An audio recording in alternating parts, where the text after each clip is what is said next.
नमस्कार दोस्तों, स्वागत है आपका एक नए सेशन में। उम्मीद करते हैं आप सब स्वस्थ होंगे, मस्त होंगे और पढ़ाई अच्छे से चल रही होगी भाई। आज इंग्लिश की क्लास में हम लोग डिस्कस करेंगे वॉइस, यानी कि एक्टिव वॉइस और पैसिव वॉइस की बात करेंगे। बहुत इंपॉर्टेंट है। टेंस आपने पढ़ ही लिया है तो लगे हाथ, क्योंकि टेंस का ही काफी यूज है इसमें, तो हमने सोचा इसी समय वॉइस भी खत्म ही कर लेते हैं। तो चलते हैं, देखते हैं क्या है voice, active voice and passive voice.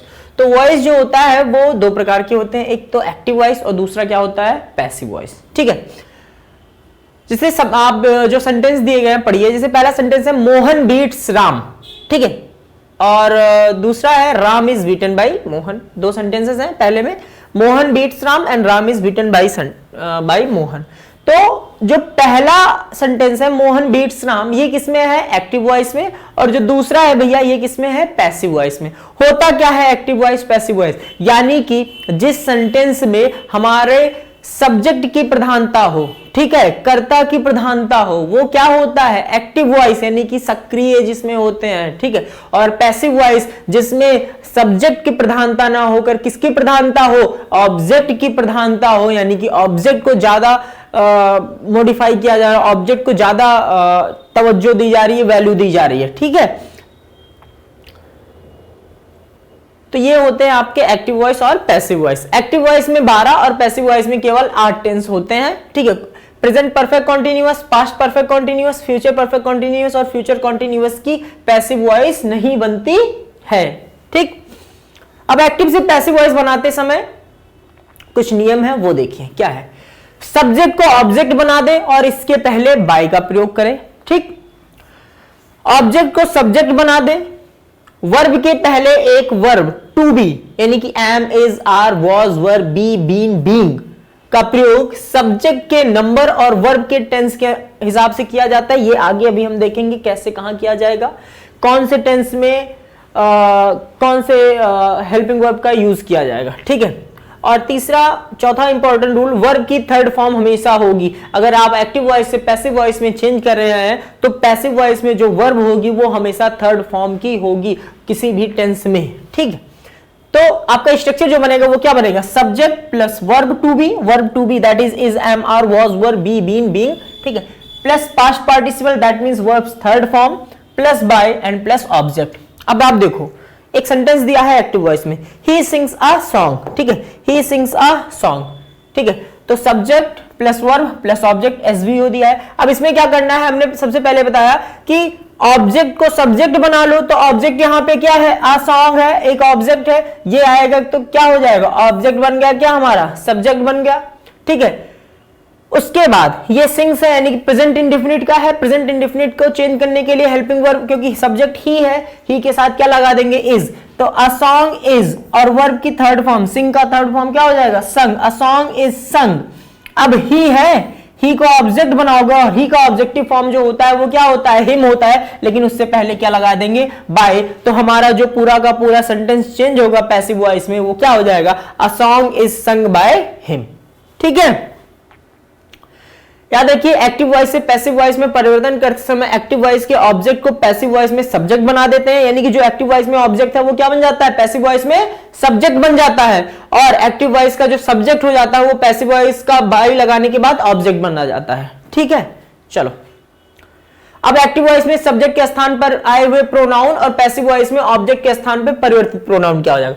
अगर एक्टिव वॉइस में सब्जेक्ट पर आई है, ठीक है, तो पैसिव वॉइस में वो ऑब्जेक्ट क्या हो, पैसिव वॉइस में जब उसका ऑब्जेक्ट बनाएंगे तो वो क्या हो जाएगा, आई का मी, वी का अस, यू का यू ही रह जाएगा, ही का हिम, सी का हर और दे का देम। ये बहुत जरूरी है, याद रखिएगा, ठीक है। दे का क्या हो जाएगा, देम, सी का हर, ही का हिम, यू का यू, वी का अस और आई का क्या हो जाएगा, मी। अगर एक्टिव वॉइस में आई है तो वो पैसिव वॉइस में बाई मी लग जाएगा, एक्टिव वॉइस में बी है तो बाई अस, एक्टिव वॉइस में यू है तो बाई यू ही रहेगा, एक्टिव वॉइस में सब्जेक्ट ही है तो बाई हिम हो जाएगा, अगर सी है तो बाय हर और दे है तो बाय देम, तो बाई इससे पहले लगेगा ही लगेगा, ये आपको पता होना चाहिए। चलो जैसे आई राइट अ लेटर, ठीक है, तो अ लेटर क्या है, ऑब्जेक्ट है, तो a letter is written by me, I का मी हो गया। सी कुक्स फूड, तो cook food is cooked by her, she का क्या हो गया हर, वही इसके ऊपर के कुछ एग्जांपल्स दिए गए, ठीक है। यदि वाक्य में समवन, एवरीवन या एनीवन का प्रयोग कर्ता के स्थान पर हुआ हो तो उसे पैसिव वॉइस में बनाने में इनको हटा दिया जाता है, ठीक है। अगर मान लो कोई सब्जेक्ट, कोई सेंटेंस ऐसा है जिसमें समवन, एनीवन, एवरीवन का यूज हुआ हो तो वो पूरा, वो जो पर्टिकुलर वर्ड है वो हटा ही दिया जाता है। जैसे देखो क्या है, समवन हेल्प्ड मी, तो क्या हो जाएगा, आई वॉज हेल्प, देखो मी का क्या हो जाएगा, आई हो जाएगा, उल्टा हो जाएगा तुरंत, ठीक है, क्योंकि आई का ही तो मी बना था, ठीक है, तो मी का क्या हो जाएगा I. Everybody satisfy him, him का क्या हो जाएगा he was satisfied. Nobody can lift this box, तो this box can not be lifted, ऐसे समथिंग हो जाएगा, ठीक। प्रेजेंट इंडेफिनिट टेंस में कुछ वाक्यों की बनावट इस प्रकार होती है, जैसे I am to help him, ठीक है, I am to help him. थोड़ा कंडीशनल सेंटेंसेस भी देखती है तो क्या हो जाएगा, he is to be helped by me, I am to help him, तो क्या हो जाएगा, he is to be, him का क्या हो गया, ही, आई का क्या हो जाएगा, मी, बाय मी, हिम का ही हो गया, ठीक है। He is to be helped by me, I can help him, he can be helped by me, ठीक है। I must help him, he must be helped by me, ठीक। तो कुछ वर्ब्स के बाद पैसिव वॉइस में बाई का प्रयोग नहीं होता, उनमें बाई के बदले किसी दूसरे उपयुक्त प्रीपोजिशन का प्रयोग होता है, जैसे ही सेटिस्फाइड एवरीबॉडी, ठीक है, तो everybody was satisfied with him, ठीक।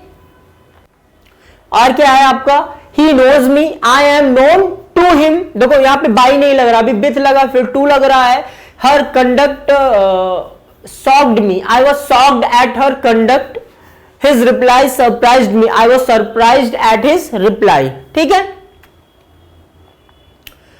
अब देखते हैं प्रेजेंट कॉन्टिन्यूअस टेंस में सहायक क्रिया इज, एम या आर कर्ता के अनुसार बीइंग लगाकर क्रिया की थर्ड फॉर्म का प्रयोग किया जाता है। देखो अब ध्यान से समझो, I am writing a letter, अगर सेंटेंस आपका प्रेजेंट कॉन्टिन्यूअस टेंस में है, ठीक है, अगर आपका सेंटेंस प्रेजेंट कॉन्टिन्यूअस टेंस में है तो उसका पैसिव वॉइस बनाने के लिए ऑब्जेक्ट को सब्जेक्ट, सब्जेक्ट को ऑब्जेक्ट, सब कुछ करोगे, लेकिन क्या कर दोगे, अब जो सब्जेक्ट बना यहां पर आ लेटर, लेटर क्या है, सिंगुलर नाउन है, तो इसके साथ लगेगा इज, लेकिन साथ साथ क्या लग जाएगा, being, a letter is being, write का third form written by me, you are writing a letter, फिर वही आ लेटर, अब यू के हिसाब से यहां पे वर्ब नहीं चेंज हो रहा है, यू के साथ तो आर लगा था ना, लेकिन हमारा सब्जेक्ट वर्ब एग्रीमेंट आप जानते हैं कि जो भी सब्जेक्ट होगा सब्जेक्ट के अकॉर्डिंग ही हमारा क्या होगा, वर्ब चेंज होगा। तो भैया यहां पे देखो तो क्या हो जाएगा, आ लेटर इज, लेटर क्या है, सिंगुलर नाउन इज, फिर वहां पे क्या लग जाएगा, बीइंग रिटन बाय यू, ठीक है। सी इज वॉशिंग द क्लॉथ्स, तो देखो द क्लॉथ्स, अब क्लॉथ्स क्या है, प्लूरल नाउन यानी कि कपड़े, ठीक है। अब इसके देखो सी के साथ इज लगा था क्योंकि यहां पे ये सिंगुलर था, लेकिन क्लॉथ्स क्या है, प्लूरल, तो इसके साथ क्या लग जाएगा, are, the clothes are being, being हमेशा लगेगा। प्रेजेंट कॉन्टिन्यूअस का आप कोई भी सेंटेंस अगर एक्टिव वॉइस में उसको पैसिव वॉइस में चेंज कर रहे हो तो जो ऑब्जेक्ट है, ऑब्जेक्ट के हिसाब से आप इज एम आर लगा दोगे और बीइंग लगाओगे, ठीक है, और वर्ब की third form plus by the subject जो भी हो जाएगा, तो the clothes are being washed by her हो जाएगा, ठीक है। चलो एक तरफ से सारे टेंस चल रहे हैं। प्रेजेंट परफेक्ट टेंस से हैव या हैज कर्ता के अनुसार बीन लगा कर क्रिया की थर्ड फॉर्म का प्रयोग किया जाता है। अब देखो present past present perfect tense में क्या हो जाएगा, ठीक है, I have written a letter, ठीक है, तो अ लेटर हैज, लेटर क्या है, सिंगुलर है, लेटर यहां पे फिर वही चीज, जो ऑब्जेक्ट सब्जेक्ट बन रहा है उसी के हिसाब से हैज या हैव लगेगा प्रेजेंट परफेक्ट में, ठीक है। तो क्या हो जाएगा, आ लेटर हैज बीन, वहां पर क्या लग रहा था, प्रेजेंट कॉन्टिन्यूअस में क्या लग रहा था, बीइंग लग जा रहा था, यहां पर क्या लगेगा, बीन लगेगा। बीइंग और बीन दोनों में डिफरेंस है, वो कॉन्टिन्यूअस में चल रहा था, ये हमारा किस में आएगा, परफेक्ट में चलेगा, ठीक है भैया। तो a letter has been written by me, I था, आई का बाय मी हो गया, ठीक है। दे हैव हेल्प्ड मी, तो मी का जो सब्जेक्टिव केस हो जाएगा वो क्या हो जाएगा, आई, और आई के साथ क्या लगेगा, हैव, तो I have been helped by they का देम हो जाएगा, ठीक है। ये दो एग्जांपल्स हैं, आप देख लोगे। और चलो पास्ट इंडेफिनिट टेंस में कर्ता के अनुसार वॉज या वर के साथ वर्ब की पास्ट फॉर्म का प्रयोग किया जाता है, ठीक है। अब देख लो एक चीज और ऐसे ही, प्रेजेंट हम फिर रिवाइज कर लेते हैं। प्रेजेंट इंडेफिनिट में हमने क्या देखा, प्रेजेंट इंडेफिनिट में आप जब चेंज करोगे तो क्या हो जाएगा, इज एम आर चला जाएगा, ठीक है, यानी कि उसके जस्ट बाद वाली क्या टेंस प्रेजेंट इंडेफिनिट का जो भी एक्टिव वॉइस है वो पैसिव वॉइस में चेंज होगा, तो हेल्पिंग वर्ब किसके अकॉर्डिंग लगेगी? Is I am are, present continuous के अनुसार। प्रेजेंट कॉन्टिन्यूअस में है तो वो भी लगेगा इज आई एम आर ही अकॉर्डिंग टू द सब्जेक्ट, जो ऑब्जेक्ट हमारा सब्जेक्ट बना है, लेकिन उसके साथ क्या लग जाएगा? बीइंग लग जाएगा। ठीक है, प्रेजेंट परफेक्ट में हैज या हैव तो लगेगा ऑब्जेक्ट, अगर जो सब्जेक्ट बन रहा है सब्जेक्ट के हिसाब से, लेकिन उसके साथ क्या लग जाएगा? बीन लग जाएगा। ठीक है, अब पास्ट इंडेफिनिट में क्या लग जाएगा? ऑब्जेक्ट के हिसाब से वॉज या वर लगेगा। ऑब्जेक्ट अगर सिंगुलर है तो वॉज लगेगा, ऑब्जेक्ट अगर प्लूरल है तो वर लगेगा। ठीक है, और पास्ट पार्टिसिपल यानी कि वर्ब की थर्ड फॉर्म लगेगी। जैसे आई रोट अ लेटर, तो ऑब्जेक्ट क्या है? लेटर, इसको सब्जेक्ट बनाओ तो आ लेटर। ठीक है, अब लेटर क्या है? सिंगुलर है, तो इसके साथ क्या लगा देंगे? वॉज लगा देंगे। राइट का third form written by me. ठीक, दे हेल्प्ड मी, तो मी का क्या हो जाएगा? सब्जेक्टिव केस क्या हो जाएगा? आई, फिर आई के साथ क्या लगता है? वॉज लगता है। I was helped by them. ऐसे ही सी वॉश द क्लॉथ्स, क्लॉथ्स क्या हो जाएगा? द क्लॉथ्स, क्लॉथ्स क्या हो जाएंगे? प्लूरल, इसके साथ क्या लगेगा? वर, वॉश्ड बाय हर। ठीक है भाई, चलो पास्ट कॉन्टिन्यूअस। पास्ट कॉन्टिन्यूअस में हेल्पिंग वर्ब वॉज वर के साथ बीइंग लगा दोगे। देखो बस समझो, रटो मत, समझो आसानी से। प्रेजेंट कॉन्टिन्यूअस जैसा था। ठीक है, प्रेजेंट कॉन्टिन्यूअस में क्या होता था? Helping verb is am are ही पैसिव वॉइस में भी लगती थी according to the change object which has became the subject. ठीक है, उसी के साथ बस साथ में बीइंग लगता था। सेम ऐसे ही पास्ट कॉन्टिन्यूअस में वॉज वर ही लगेगा, जो ऑब्जेक्ट हमारा सब्जेक्ट बना है, यानी कि ऑब्जेक्ट के हिसाब से एक्टिव वॉइस का ऑब्जेक्ट हमारा बनता है सब्जेक्ट पैसिव वॉइस में, उसी के हिसाब से वॉज वर लगाओ और उसके साथ बीइंग लगा दो। ठीक है, बहुत आसान है समझना। ठीक है, तो देखो I was writing a letter. ठीक है, प्रेजेंट ये पास्ट कॉन्टिन्यूअस में है, I was writing a letter. तो अ लेटर, लेटर क्या है? सिंगुलर नाउन है आपका, सिंगुलर नाउन है, और इसके साथ लगेगा क्या? वॉज। A letter was. अब यहां पे क्योंकि कॉन्टिन्यूअस की बात हो जाएगी तो क्या हो जाएगा? बीइंग। बस a letter was being written by me. She was cooking food, तो फूड क्या है? सिंगुलर है, food was being cooked by her. ठीक है, चलो पास्ट परफेक्ट की बात कर लेते हैं।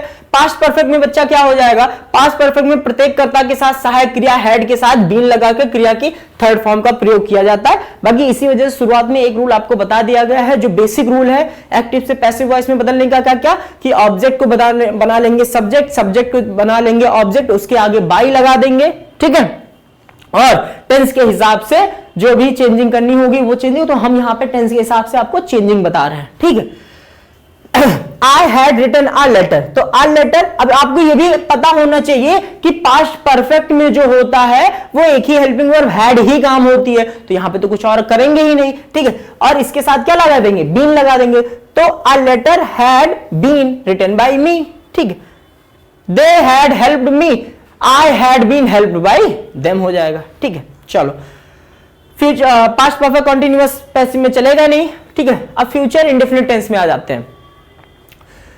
तो फ्यूचर इंडेफिनिट टेंस में प्रत्येक कर्ता के साथ सहायक क्रिया विल या शैल के साथ बी लगा देंगे। आपको यह भी पता है जब फ्यूचर अब देखो जो इंडेफिनिट, जिस भी टेंस की इंडेफिनिट की बात कर रहे हैं उसी के जस्ट के बाद वाले कॉन्टिन्यूअस की हेल्पिंग वर्ब इसमें लगती है।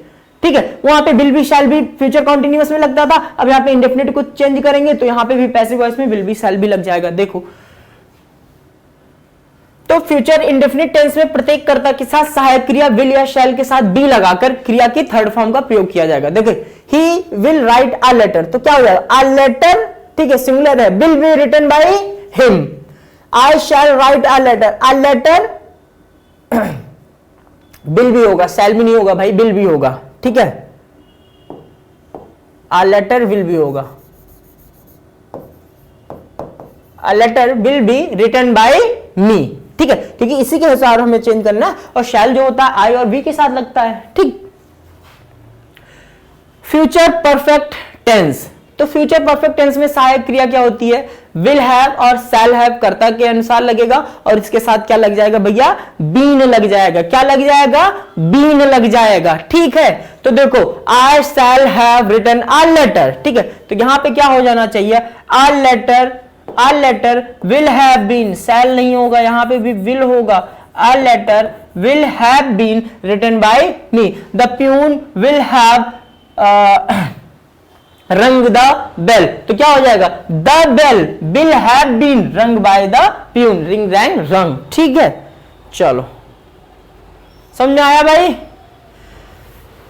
देखो, Neha gave me a book, I was given a book by Neha, या फिर कह सकते हो a book was given to me by Neha, या फिर कह सकते हो a book was given me by Neha. तीन के तीनों सेंटेंस आपके क्या हो सकते हैं, सही है। ठीक है, चलो, Neha gave me a book में दो ऑब्जेक्ट है, मी इनडायरेक्ट ऑब्जेक्ट, अ बुक क्या है, डायरेक्ट ऑब्जेक्ट। तो इसको दो प्रकार से बनाया जाए, क्योंकि ऑब्जेक्ट दो है ना, तो और हमने जब बताया था आपको, जब एक सेंटेंस का आपको स्ट्रक्चर बताया, तो हमने बताया था कि सब्जेक्ट क्या होता है, वर्ब क्या होता है, ऑब्जेक्ट क्या होता है, इनडायरेक्ट ऑब्जेक्ट क्या होती है, डायरेक्ट ऑब्जेक्ट क्या होती है। ठीक है, ये सारी चीजें हमने बताई आपको। ठीक है, जैसे देखो, the teacher made him monitor of the class. ठीक है, अब ये एक्टिव वॉइस में, तो देखो हिम क्या है, दो, यहां पे दो ऑब्जेक्ट हो जा रहे हैं, तो he was made monitor of the class by the teacher. ठीक है, the teacher by the teacher, teacher को तो और कुछ चेंज करोगे नहीं ना, ही का हिम, शी का हर ये होता है, लेकिन इसको तो टीचर का टीचर ही रखोगे। आई नेम्ड माई सन रोहन, तो माई सन, ठीक है, अब दो है, माई सन और रोहन दोनों क्या है, ऑब्जेक्ट है, डायरेक्ट और इनडायरेक्ट ऑब्जेक्ट। ठीक है, तो my son was named Rohan by me, my son was named Rohan by me. ठीक है,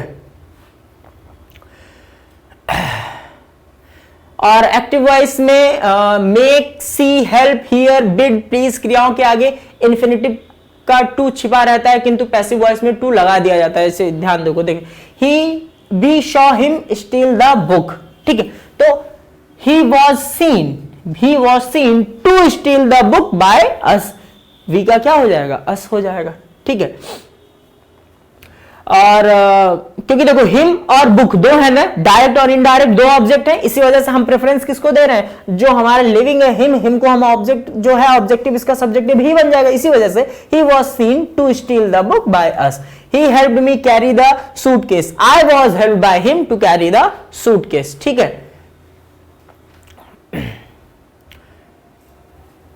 ये देखो, ये एक आपका पूरा चार्ट है, इसमें आपको देखो active voice, present tense, passive voice. ठीक है, एक्टिव वॉइस प्रेजेंट इंडेफिनिट में है, आई राइट अ लेटर। ठीक है, इसका जो पैसिव वॉइस बनेगा, a letter is written by me, एक साथ समराइज कर दिया गया। फिर इम्परफेक्ट या continuous, I am writing a letter, तो a letter is being written by me. Perfect continuous में क्या, परफेक्ट टेंस में क्या जाएगा, I have written a letter has been written by me. ठीक है, और परफेक्ट कॉन्टिन्यूअस नहीं बनता इसका। ठीक है, फिर ऐसे पास्ट का देखो, ठीक है, पास्ट टेंस का active voice, I wrote a letter, तो a letter was written by me. ठीक है, अ लेटर वाज बीइंग, अब सुनो, I was writing a letter, past continuous, तो यहां पे सेम वैसे करेंगे, a letter was being. Continuous में हमेशा पैसिव वॉइस में बीइंग लगाते हैं। ठीक है, कॉन्टिन्यूअस में बीइंग लगाते हैं, क्योंकि और कॉन्टिन्यूअस दो का बनेगा, प्रेजेंट का और पास्ट का, फ्यूचर का तो बनता ही नहीं है। ठीक है, तो अ लेटर हैड बीन, और इसमें क्या लगाएंगे, बीन लगाएंगे। ठीक है, a letter had been written by me. ठीक है, ऐसे ही आपका ये देखो फ्यूचर का भी बन जा रहा है। ठीक, इंटरोगेटिव सेंटेंस देख